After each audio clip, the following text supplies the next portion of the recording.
আজকে আপনাদের একটি সেটিং দেখাবো। সেটিংটা কি, যে অনেকে দেখবেন হোয়াটসঅ্যাপে ফোন মেসেজ করে ডিসঅ্যাপিয়ারিং মেসেজ বলা হয়। ডিসঅ্যাপিয়ারিং মানে যে আপনার কেউ মেসেজ করলো, সে সেট করে রাখলে তো 24 ঘন্টা পরে সেই মেসেজগুলো সব কী হয়, চলে যায়, আর আপনি সেই মেসেজগুলো আর খুঁজে আর পান না।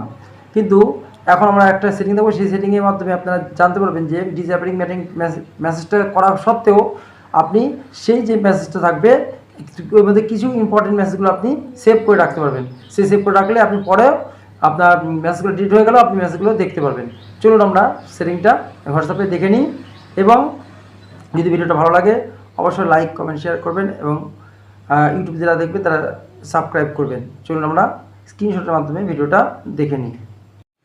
আমরা প্রথমে হোয়াটসঅ্যাপে চলে যাব। হোয়াটসঅ্যাপে গিয়ে যে কোনো একটা প্রোফাইল আপনি খুঁজে নিতে পারেন।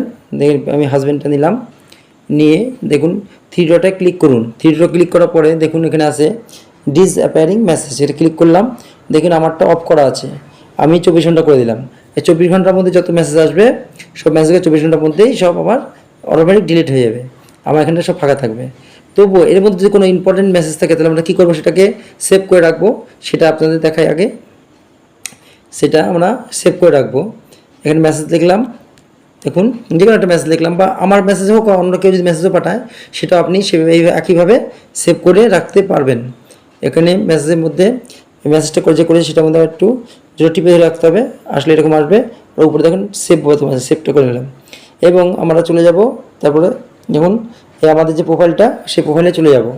যাওয়ার পরে সেটিংয়ের মধ্যে গেলেই দেখতে পারবেন কেপ্ট মেসেজ একটা অপশন হবে। এখানে যেটা সিকিউরিটির কারণে দেখানো যাচ্ছে না, দেখুন এই যে কেপ্ট মেসেজ, এই যে আপনার মেসেজগুলো এখানে সব সেভ হয়ে আছে, আর বাকিগুলো সব ডিলিট হয়ে গেছে।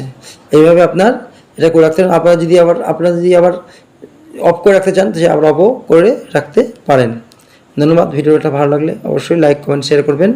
সবাই ভালো থাকবেন। নমস্কার।